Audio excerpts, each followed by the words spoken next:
カーレットネクサスとテイルズオブアライズの制作チーム対談動画へようこそ。私、本日の司会進行を務めさせていただきます。フリーアナウンサーの森遥と申します。どうぞよろしくお願いいたします。今回は本日リリースされましたスカーレットネクサステイルズオブアライズの相互コラボダウンロードコンテンツを記念しまして、これからの JRPG をテーマに両タイトルの豪華制作陣による貴重な対談をお届けする動画になっております。どんな対談なのか楽しみにしています。早速制作陣の皆様をご紹介していきましょう。スカーレットネクサスチームの皆様です。スカーレットネクサスプロデューサーの飯塚です。本日はよろしくお願いします。よろしくお願いします。スカーレットネクサスディレクターの穴吹と申します。初めましての方も多いかと思います。本日はよろしくお願いします。お願いします。続きましてテイルズオブアライズのチームの皆様です。お願いします。テイルズオブアライズプロデューサー、そして、テイルズオブシリーズ IP 総合プロデューサーの富澤と申します。よろしくお願いいたします。テイルズオブアライズディレクターの香川です。本日はよろしくお願いします。テイルズオブアライズアートディレクターの岩本実です。よろしくお願いいたします。皆様本日はどうぞよろしくお願いいたします。よろしくお願いします。ここまでね、タイトルを超えて集まることってなかなかないんじゃないですか。いかがですか。回とかフロアが違ったりするんで、なかなかこうガチで同じ部屋で話すってことはありそうで、なかなかね、ないんですよね。イベントのね、動画とかを一緒にお互い紹介したことあるんですけど、多分今回ここまでこうお互いのこのゲームの中身についてこう触れ合うっていうのはなかなかない機会なので、はい、皆さんいろいろ聞けるんじゃないかなと思います。お互いのこの進捗情報だったりは制作の過程で情報入ったりしてくるものなんですか。横目で見ながらですよね。作ってる時は意識してる。岩本さん結構意識してます。できたものを見てよとか見せてもらったりとかってことは、ちょくちょくありますね。そうなんですね。本題に入る前にこの夢のような対談がどうして実現できたのか、何かきっかけ経緯についてお伺いできればと思うんですけども、じゃあ富澤さん。そうですか。まさに2021年に発売になったタイトルではあるんですけれども、実は開発のスタートの時期も意外と近くて、プロデュースする側も僕と飯塚君同じチームでこう立ち上げの時やっていたりとかっていうことで、タイトル同士がすぐ隣で進行しているやっぱプロジェクトっていう感覚はやっぱりあったんだと思いまして、本当に最終的に発売年が同じになるともお互い思わずっていうところ偶然なんですね。いろいろくしくもね、いろんなリンクをしながらプロモーションでもご一緒する機会も穴吹さんたちからも声かけていただいたりとか、そういったところもあったので、個人的には発売後も、むしろ発売後だからこそ言えることとか、クリエイター同士のまさにどんなことをお互い話し合いながら切磋琢磨していただいたのかみたいなところはいろいろあるはずだなと思って、もう僕自身が一番聞きたかったんですよね。そうですか。発売後に、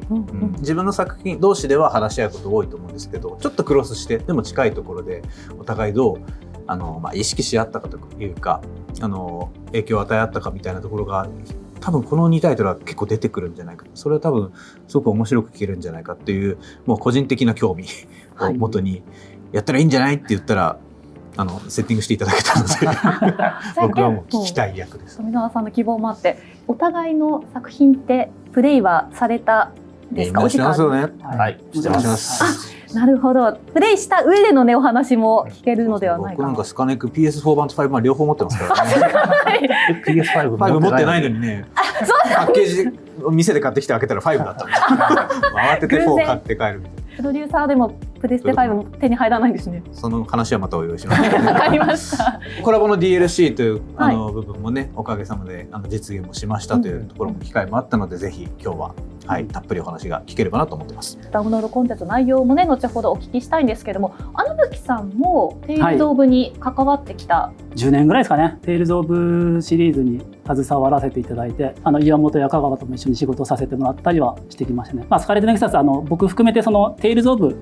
出身の人がコアメンバーに結構いるんですよね。親戚というか同じ血が流れてるタイトルであるので、すごく楽しみにしてました。去年もね1回だけやらせてもらってて、もう1回やれるといいなと思ってたんで、楽しんで参加させてもらえればと思っております。去年よりより熱いトークを本日は期待しております。はい、頑張ります。では早速ですね、本題に入らせていただきたいと思うんですけども、両作の開発時について特に大変だったこと、挑戦したことなど舞台裏について簡単にお話を伺えればと思います。ではまずはスカーレットネクサスチームからお伺いしたいんですけども、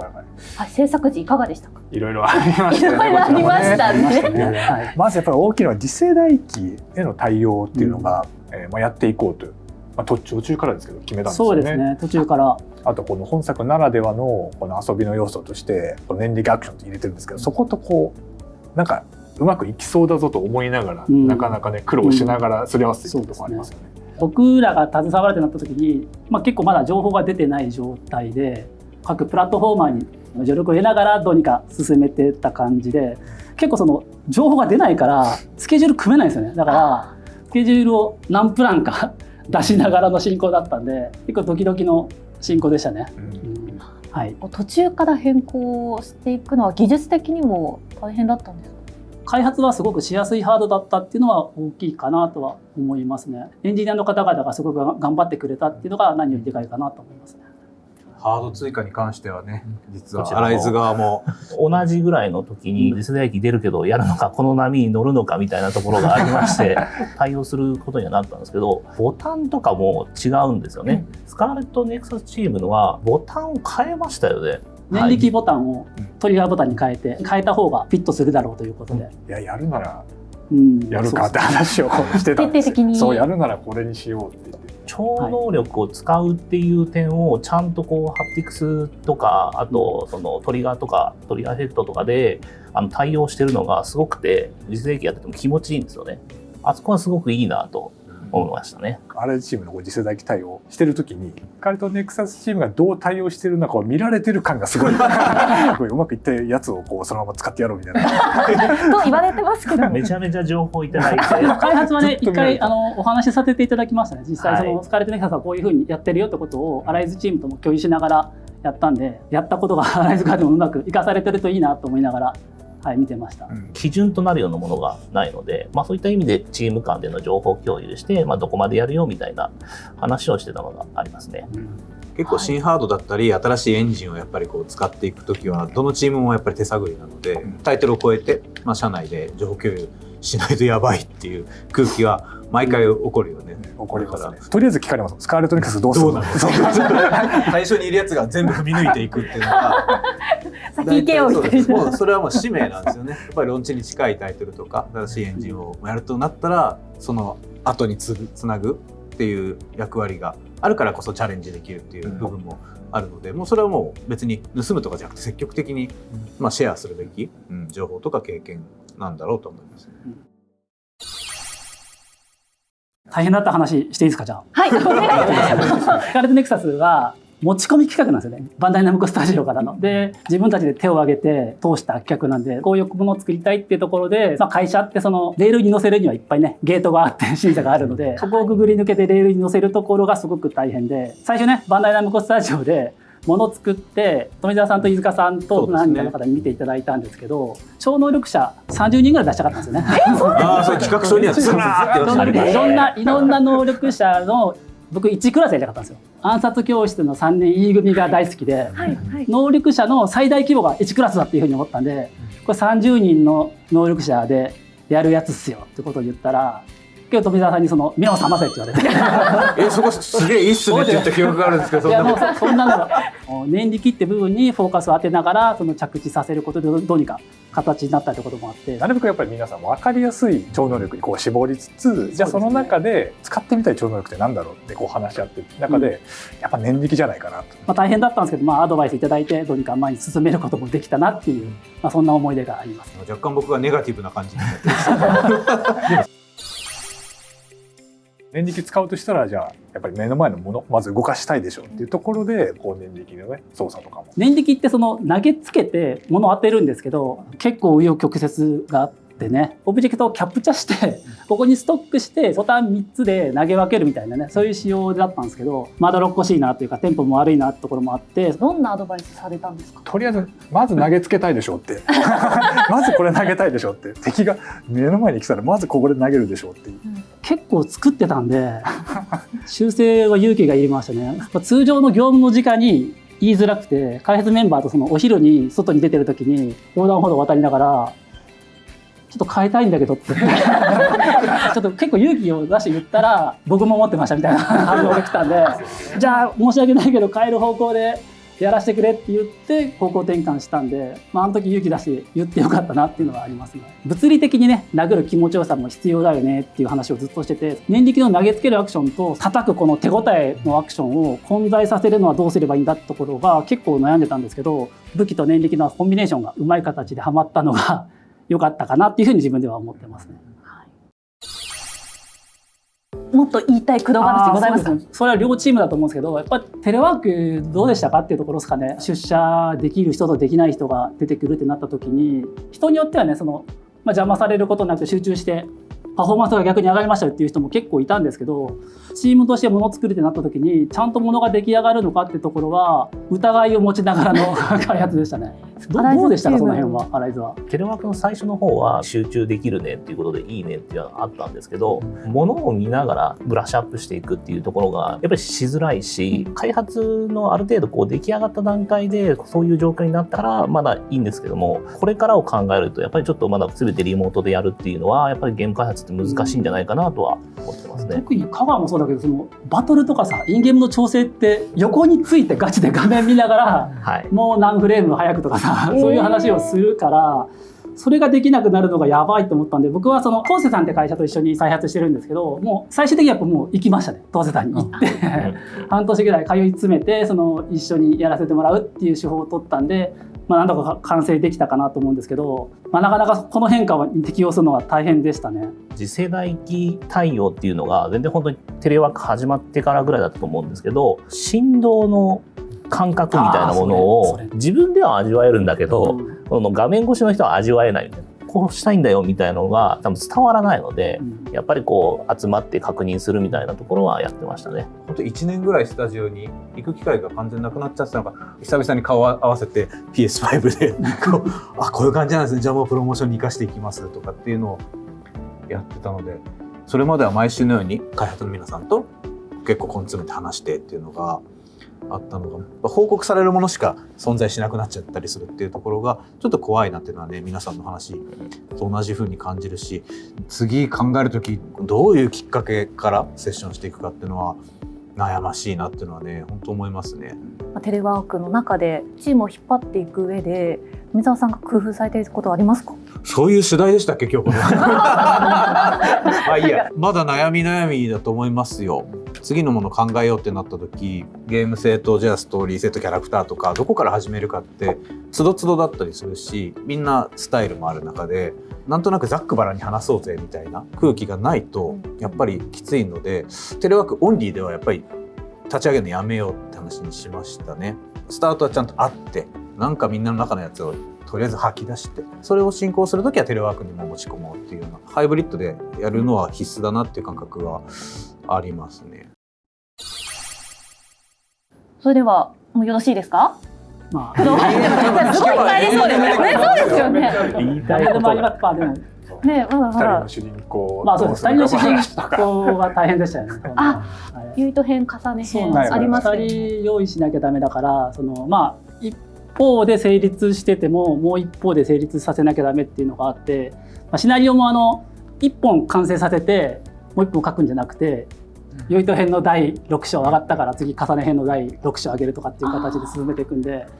辻褄合わせながら進めていくっていうのは大変だった話でいいんですよね。大変でしたっていう話ですね。最初から主人公2人にしようで選べるようにしようっていう感じだったんですか？そうですね。もうそこは最初に決めてて、立ち上げの時に樋口っていう、テイルズに結構関わってるベスペリアのとかアビスとか関わってる人物と一緒にやろうでってなった時に、少年少女の主人公2人がいいよねってところで、テイルズ・オブ・エクシリアっていうタイトルにも携わらせていただいてて、その時の教訓とか反省とかいろいろあったんで、なるべく活かせればなっていう思いで作ってましたね。エクシリアは結構主人公2人っつってもね、すでに一緒にいるんですよね。すでに一緒にいるからあんまり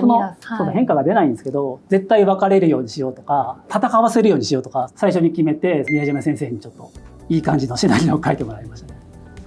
結構新しいものを立ち上げるときにいきなりダブル主人公っていう、ある意味贅沢な選択肢、とはいえ一つの世界観をこう味わい尽くすには面白い選択でもあって、でもすごいチャレンジだと思うんですよね。エクシリアからの流れとかも僕らもこう言葉には出さないけど感じつつこれは直樹さんが絶対にやりたいこう信念を持ってやることなのだと思って見守ってたところはありますけどね。岩本さんありますか？テイルズのビジュアルが何年後かに出るときに新しくでもテイルズだねと思ってもらえるような進化をするかっていうのがビジュアルを考えるものとしては難しかったですね。今あるものよりも全然いいものになってないといけないんで、今あるものが100点だとしたら200点目指そうっていうのを目標に掲げて自分で絵描いてみたりとかして、美容画プログラマーの小林博之っていうすごい人がいるんですけど、絶対作れないでしょって持ってくんですよ。1週間後ぐらいにはそれを超えるようなものを上げてきてくれたりする。何じゃあ次はもうちょっとみたいな感じでやり取りしながら高めていったって感じですね。高い目標を掲げ続けて、かつそれをちゃんと完遂するっていうのはなかなか大変でした。アートの面でいうとアトモスシェーダーが大きな挑戦だったと思うんですけども、そちらは開発いかがだったんですか？大変だったんですけど、自分自身はすげえ楽しかったので苦労話にならないのですが、エンジンバージョンアップとかでほとんどフルカスタマイズしてるんですよね。バージョンアップするためにやっぱ数ヶ月かけて対応するっていうのを何回も開発中にすることになるので大変だったと聞いております。で自分はその度に新しいネタ持ってきたよって持って行って、じゃあちょっと待ってください後でやりますみたいな感じだったんで、自分は楽しくやっちゃってましたエンジンのバージョンアップ対応と聞くと、もう開発の人はみんなこう目を背きたくなる2作品ともアンリアルエンジン4を採用して、そこも多分切磋琢磨がねあったと思うんですよね。それこそうちだとコード面とかからの脈々たるねこう UE4 を使っていくぞっていう流れの中でそこもいろんなトラブルだったり知見を貯めていかなきゃいけなかったり、でもバージョンがどんどん上がるんですよ。開発が長期になればなるほどそれが何回その山が来るのかっていうのは多分お客様からは全く見えない意味のない苦労じゃなくて、やっぱりそれを乗り切ることでより良い表現にまたアップデートできるチャンスだからこそ乗っかり続けていくっていう、実はそういう苦労が長い中には結構ピンポイントであるんですよね。こちらもありましたもんね。でもこれ固めちゃダメなのっていうこれで終わりだと思ってたんだけど、いやそれだと出せないらしいよとか言われてあげたらやっぱりバグで元の状態に戻すのに数ヶ月かかったからね、結構あるあるですよね。UE4 での開発経験自体は初めてだったから、これスケジュールどうやって組むんだろうと思いながら、エピックさんの状況次第で我々の開発のねスケジュールも変わってくるなっていうところを痛感しながら、エンジニアチームが主に頑張ってくれたんですけど、頑張ってもらいながらどうにか進めていったっていうのは同じだと思うんですけど、なかなか戦々恐々としますよね、バージョンアップするって話聞くと。実際バージョンアップするとそのエンジンのバグとかそういうものが治って出てくるので、上げざるを得ないんですね。ちょっと一番びっくりしたのがデモシーンとかを作るときに今まで秒で計算してたんですよ。それがフレームに変わるっていう完全に仕様が変わる時がありまして、ほぼカットシーンがもう動かなくなるみたいな、これはやばいぞみたいな感じでもう全部対応し直すみたいなのがあったりして、でもそれがまさに安定化とかにも最終的にはつながっていくからやらざるを得ない、もちろんやった方がユーザーさんにはいい状態でお届けできる、その一点のみでずっとこうせめぎ合ってるっていうのがいろいろありますけど、素晴らしいエンジンなのはね最高ですねそこだけはちゃんと言っとかないと、素晴らしいエンジンです。うまくまとまりましたねコードベインとスカイとネクサスとでテイルズ・オブ・アライズとそれぞれ特徴的にもう描かれてるので、だって差別化しなきゃってそこもあれですよね、意識しながらね、やっぱり同じチームでやってて、大きな括りでいくと JRPG のような、アクション性のある RPG っていうところで近しいお客様にも届くかもしれないっていうことを企画段階からも当然意識しながら、その上でどうよりよく差別化していくかっていうことを、それぞれのチームの皆さんとも話して、こっちがこうだからこっちはこうしようっていうのは開発目線で言ったら建設的ではないかもしれないけれど、やっぱりトータルで届ける側としてはいい形でそれぞれの魅力をこう尖らせていってほしいって思いはありながら、プロデュース側も良い差別化点を一緒に話し合ったりはしてましたね。ちょっとアライズのルックとスカーネクのルックってファンの一軍には両方刺さるだろうって思いながらも同じものにしちゃいけないっていう意味では、ゲームらしいセルルックで新しい段階の表現してくれたスカネクと、またテイルズらしい進化みたいなのが両方形になって同じ年に出せたっていうのは結構僕は結果論ですけどすごく嬉しかったですね。塚さんはこの差別化っていうところは意識はされましたか？そうですね、やっぱりこうあんまり向こうのチームはこうやってるからっていうのもこうやっぱり言いたくないわけですよね。うちはうちっつってこうね頑張るだけだから、ね、ただでも絶対意識しながら作ってるんですよ試してみながら。実際のところどうだったんですかね。落合さんどうだったんですか。いない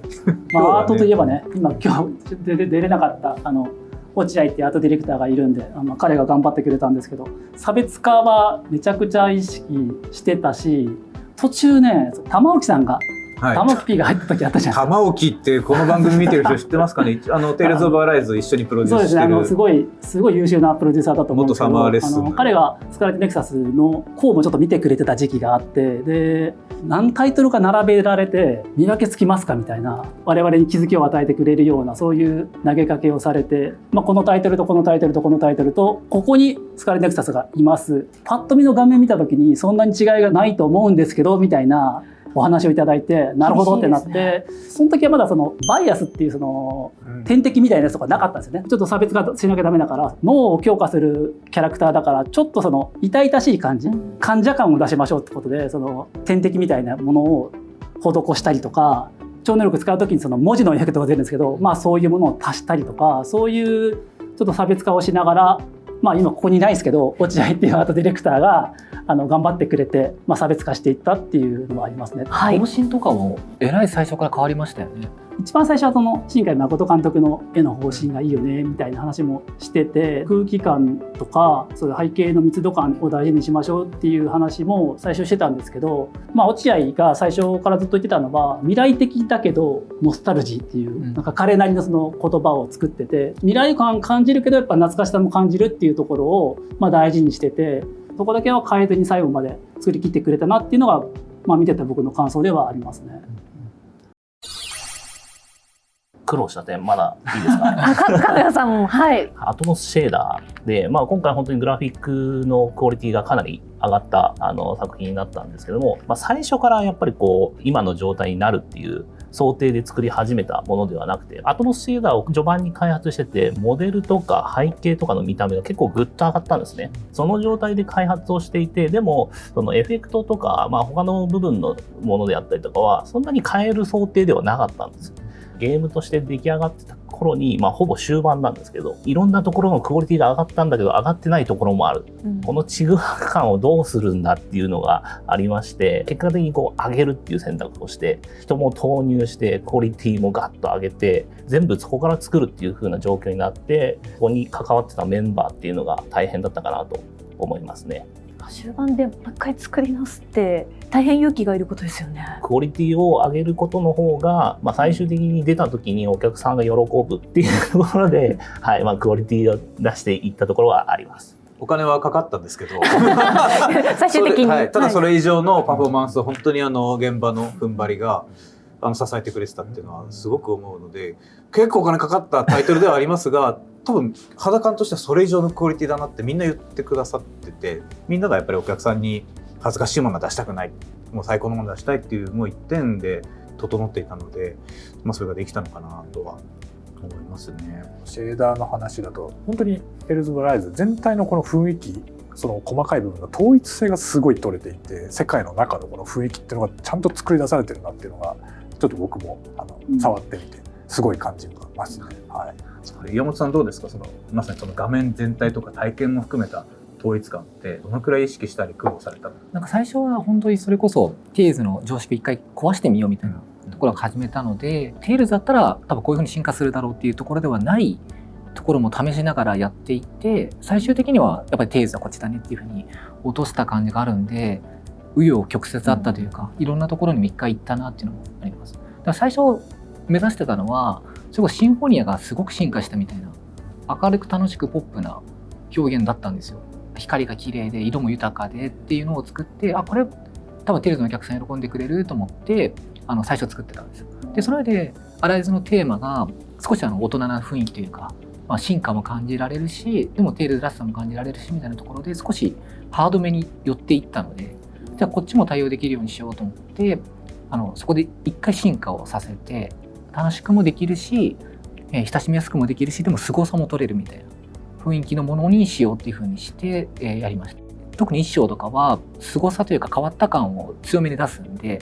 こんなんテールズじゃないみたいな感じのぐらいまでを一回言ったんですね。そのままだと多分お客さんはがっかりしちゃうから、ちょっと見せ方とか幅をちゃんと どっちの方向に集めていくかなみたいなやつを結構試行錯誤して整えたっていう感覚があります。開発の本当後半まで最後までずっと手を入れてたという認識ですね。ぶっ放してで整えたみたいな感じの作り方でしたね。無事に両作発売を迎えまして数ヶ月が経過したわけなんですけども、実際ファンの皆さんからの反響はどうだったんでしょうか。まずアライズチームからお伺いしたいんですけども。プロデュース側は本当に発売前からユーザーさんといろいろなコミュニケーションを重ねさせていただいて発売に至れたというところも含めて、発売後非常に温かい声援が多くいただけましたし、やっぱり新しいユーザーさんにも触れていただけたという感触もすごく今回やっぱり強かったので、狙いたかったところというかにも届いたんだなというのはすごく嬉しい実感はしてますね。ただ作品に対してのさらにより良くするためのご意見等々もいただけているので、また一緒にさらにその先へっていけるんじゃないかなっていうことも感じながら、ここ数ヶ月コメントとかもたくさん見るので、僕らもプロモーションずっと続けていかなきゃなって、今回のコラボとかもそうですけどね、話題をこれからも提供していきたいなというふうな思いですけれど、プロデュースがやっぱりそんな感じで定期的なコミュニケーションあるんですけど、開発の皆さんってやっぱり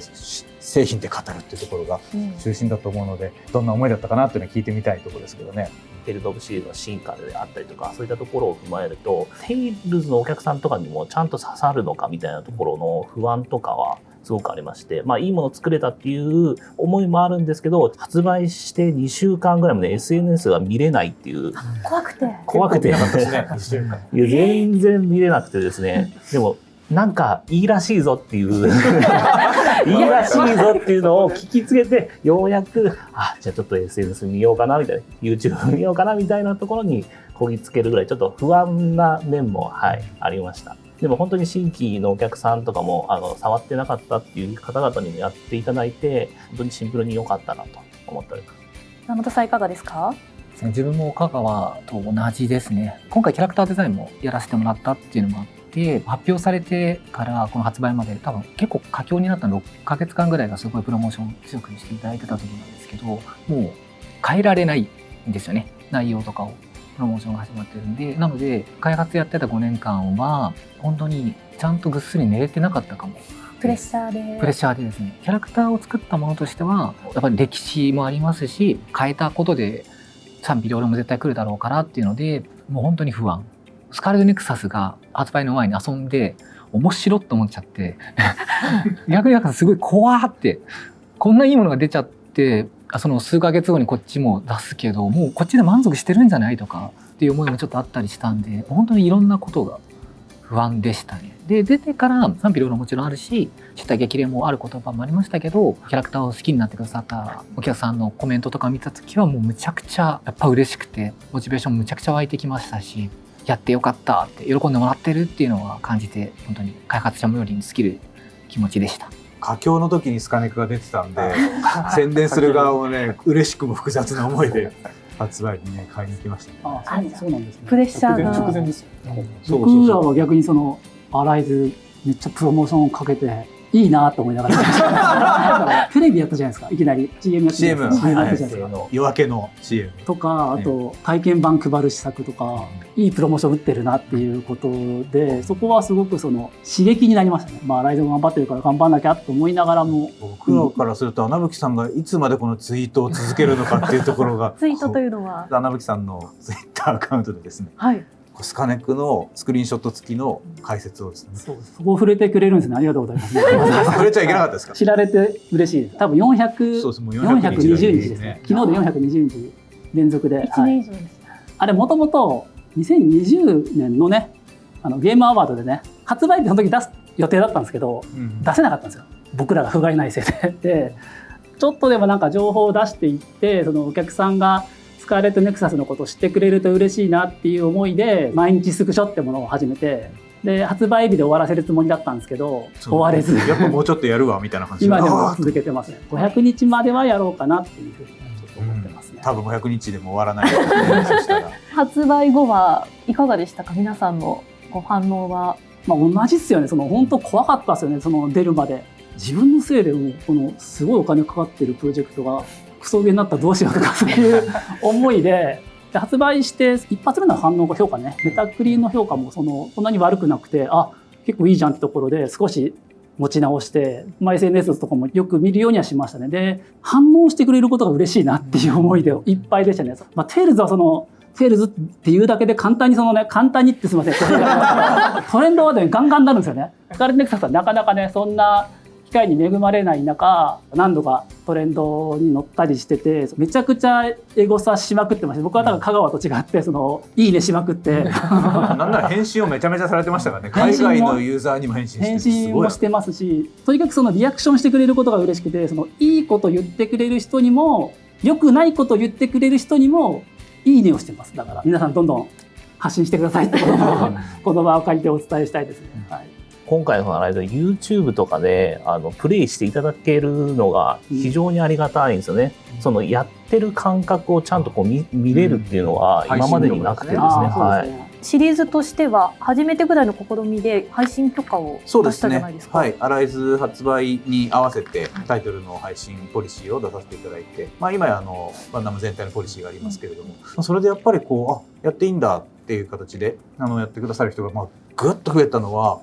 すごく嬉しかったですよね。やっぱり皆さんのプレイの姿をまさに見れるっていうのは、開発としてもプロモーションとしても本当に何十年意味でも嬉しいものとして僕ら普通に逐一見てますからね。コメントだけじゃなくて、攻略動画とか、それこそキャラの使い方とかっていうのも、こんな使い方あったんだみたいなのを僕らが知るようなアクションゲームならではのユーザーさんのやり込みみたいなものも楽しいですし、反応がもっと近くで感じられるように。昔だったら体験会をやりましょうとかそういったことができたのが、今やっぱりそういうのが基本的にイベントもできない中で配信で皆さんが楽しんでる姿っていうのは心強かったし、その代わりになった、それ以上のものになったんじゃないかなと思いますね。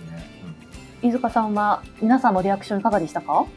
今回新規のタイトルとして出していくっていうところはやっぱり僕としてもいろいろ不安なところはあったんですけれども、ただやっぱり念力超能力を使うアクションの部分とかかなりやっぱり詰めて作ってきたので、そこの手触りっていうのは結構自信が実はあって、触ってもらえば絶対面白いと思ってもらえるって思ってたんですね。そういうことはあんま言わないよね。結構不安がってるんですけど、僕はもう絶対触ってもらえば面白いと思ってもらえる。今回ワールドワイドで世界の皆さん遊んでいただいて、このアクションのみんな手触り面白いよねって言っていただいたところは非常に嬉しく思っておりますし、やっぱり RPG として遊んでいただいた後にはストーリーが好きだった、このキャラクターが好きだって言ってもらえてる様子を見るとやっぱり嬉しく思いますね。海外の方のね、反応もどんな手応えでしたか？ワールドワイドの皆さんにどうやったら触ってもらいやすいかっていう点で、先ほどの超能力者っていうテーマだったりとか、念力のアクションだったらこうだろうって分かりやすいところをとっつきやすさとしては最初やっぱり出そうというところで作っていましたね。ただやっぱりやってみるとキャラクターとかストーリーのところが深く作られているので、そこにみんな好きになっていただいているなっていうところは、この日本のRPG 好きな皆さんとワールドワイドの皆さんと、そこのなんか好きなポイントというか楽しんでいただけるポイントっていうのはみんな一緒なんだなっていうのはもう実は僕らも感じていて、これからねいろいろ作っていくに向けても非常に強い励みになってますね。ファンの声といえばワールドワイドの話もありましたけど、一個やっぱりすごく印象深かったのが、今回ザ・ゲームアワードに両タイトルともベスト RPG でノミネートしていただけたってことが、結果的にはライズ受賞もさせていただいたんですけど、それはもうね、僕にとってはもうおまけみたいな、上がりの後のもうデザートみたいなもんで、この2タイトルがねノミネートされたってことの方が僕実はすごい言わなかったんですけど、めちゃくちゃ嬉しかったんですよね。ファンの投票もあってのノミネートってことを考えると、なんかすごい胸熱だったですね。狙ってましたけどね、実はね。取ったるぞってな。僕はノミネート自体がめちゃくちゃ嬉しくて、そしてアライズも一緒にノミネートされてるってところはやっぱり嬉しかったですよね。一緒にやってたメンバーが作ったタイトルが一緒に載ってると。で、テイルズ・オブと同じ場所に乗れてるってところもすごく誇らしげで、結果的にアライズが取りましたけど、我々も頑張ったとってことはここで改めて言いたいですね。他のタイトルもある中、僕らが取れないんだったらアライズが取ってくれるといいなっていう思いでいて、ちゃんと取ってくれたんで、そこは本当に嬉しかったですね。めちゃめちゃ熱い少年誌の展開みたいな。俺じゃなかったらお前が取れみたいな。同じ年に出してるやつが2つそこに載ってるってまさに富田さん言いましたけど、いいだったよね、すごかったですね。普通だったら同じ年に出さないもの。そう、そもそもプロデュースのこと考えたらただもういざもうそうすると決めた以上はやっぱりこのいい流れっていうものが2作品で共通にユーザーさんにその手に入れてもらうのも含めて、スパイラルな効果を埋めるならそれはそれだろうと思ってね、両タイトルとも出したわけですけど、そこで並べたっていうのはやっぱ最高じゃないですかね。実際の発表が本当に10秒ぐらいでさらっと流されたんで、そこはちょっと残念だったなと思うんですけど、そこですかベスト RPG はテルズ・オブ・アライズって言ったらすぐ次に行ったんで、そういうものかと思いながら選ばれたら誰が行くんだろうと思いながら見てて、あと何かあったんですか？ないです。ない、そういうもんなんですね朝スマホでこうやってこう皿洗いながら見てて「うわー!」ってみんなからペロンペロンペロンって寿司がいっぱい来ました。スカーレットネクサステイルズ・オブ・アライズそこコラボ DLC 配信中。どちらのタイトルも気になっているという方、両方とも遊んでください。